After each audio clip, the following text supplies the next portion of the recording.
मोगरे का पौधा जब डोरमेंसी से बाहर आता है तो उस पर कैल्शियम की बहुत ज़्यादा कमी रहती है। तो अपने पौधे पर जब आप कैल्शियम की कमी को पूरा करते हैं तो पौधा बहुत जल्दी न्यू शूट्स निकालने लगता है, नई कलियां बनाने लगता है। और ये मार्च उसके लिए बहुत ही इंपॉर्टेंट मंथ है। मार्च में यदि प्रॉपर केयर करेंगे तो अप्रैल से लेकर के नवंबर तक फ्लावरिंग रुकेगी नहीं और फूल खिलते ही रहेंगे।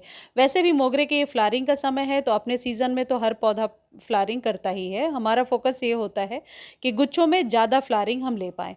देखिए, ये जो चीज़ आप देख रहे हैं ये चूना है, जो पान के दुकान पे चूना मिलता है। आपको आधा चम्मच चूना हर एक 15-15 दिनों पे अभी से लेकर के नवंबर तक मोगरे में डालना है।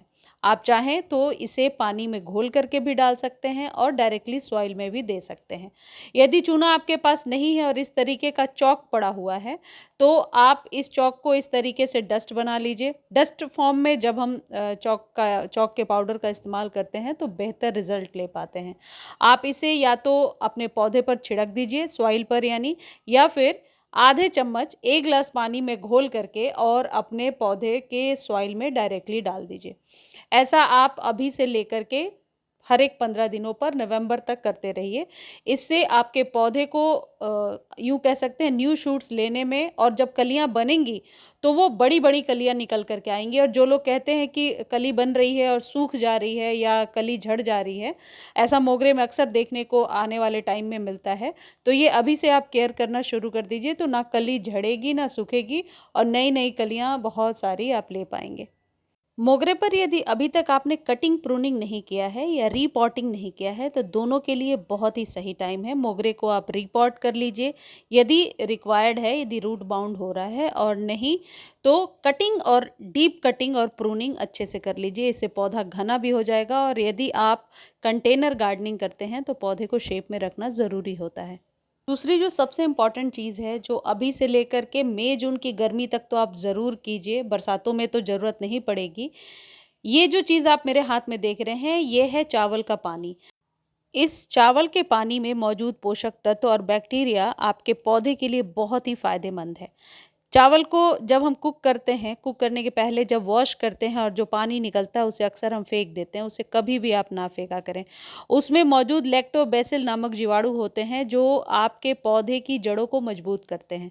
और इसमें जब आप पौधों में डालना शुरू करते हैं तो आप यूँ कह सकते हैं ऑर्गेनिक तौर पर आपके पौधे को नाइट्रोजन, फॉस्फोरस और पोटेशियम जैसे पोषक तत्व मिलते हैं। तो इसको कभी भी ना फेंकें। ये पोषक का भी काम करता है और यूँ कह सकते हैं फंजीसाइड की तरह भी काम करता है। यदि इसे 2-3 दिन आप स्टोर करने के बाद और पानी मिला करके स्प्रे करते हैं अपने पौधे पर। अगला जो चीज़ है जो आप मोगरे पर इस्तेमाल कीजिए, इससे मोगरे के पौधे पर जब फ्लावरिंग होगी तो बड़े बड़े फूल निकल करके आएंगे और कैल्शियम की कमी को मिनटों में ये दूर करता है। यदि आप इस चीज़ का इस्तेमाल नहीं करना चाहते तो इसके लिए क्या अल्टरनेटिव है वो भी मैं आपको बता दूंगी। यदि आप अंडे खाते हैं और अंडे के छिलके का इस्तेमाल करते हैं तो अंडे के छिलकों को आप अच्छे से धो लीजिए, सुखा लीजिए और फिर उसे पीस लीजिए। पाउडर फॉर्म में एक एक चम्मच आप जब सॉइल में मिलाना शुरू करेंगे तो आप देखेंगे कि आपके पौधे की ग्रोथ अचानक से तेज हो गई है। ये जिस फॉर्म में मैं आपको दिखा रही हूँ, धो करके कूट करके अच्छे से यदि कूट करके पाउडर बना लें, क्योंकि बहुत लोग अपने घरों में मिक्सर जाहिर है नहीं यूज़ करना चाहेंगे, तो अलग से कूट करके आप पाउडर बना करके डालेंगे, तब भी आप बेनिफिट ले पाएंगे। लेकिन यदि डायरेक्टली आप छिलका डालते हैं तो वो कभी भी यूँ कह सकते हैं डिकम्पोज नहीं होता है, वो एज इट इज़ ही आपके गमले में पड़ा रहता है। मल्चिंग के तौर पर कई बार हम लोग इस्तेमाल कर लेते हैं, लेकिन इसको पाउडर फॉर्म में बना करके एक एक चम्मच 15-15 दिनों पर इस्तेमाल करने से आप अपने मोगरे के फूलों की संख्या बढ़ा सकते हैं और बड़े बड़े फूल ले सकते हैं।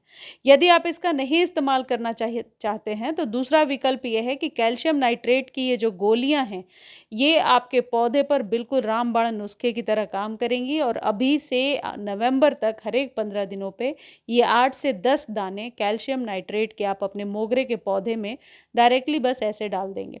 ये कॉस्टली भी नहीं आती। इसको खरीदने का लिंक डिस्क्रिप्शन में दे दिया है और टैग कर दिया है। टैग किए हुए लिंक से भी ले सकते हैं, डिस्क्रिप्शन से भी ले सकते हैं।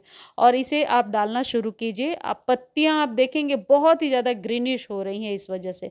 और गर्मियों में आपका मोगरा सूखे ना, सूखने के पहले इन सारे प्रिकॉशंस को ध्यान रखिए, इससे सूखने मरने से भी बचा सकते हैं।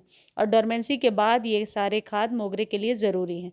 ये जो कैल्शियम नाइट्रेट की गोलियां हैं ये सभी पौधों को दी जा सकती हैं। मुझे उम्मीद है ये वीडियो आपको अच्छी लगी होगी। वीडियो अच्छी लगती है तो चैनल को लाइक शेयर सब्सक्राइब कीजिए, और हाँ, मोगरे पर अभी से लगातार पानी डेली डालना शुरू कीजिए, क्योंकि नमी बनाकर रखेंगे पौधे में तभी ग्रोथ आप ज़्यादा ले पाएंगे। पूरे दिन के सनलाइट में रखिए। धन्यवाद।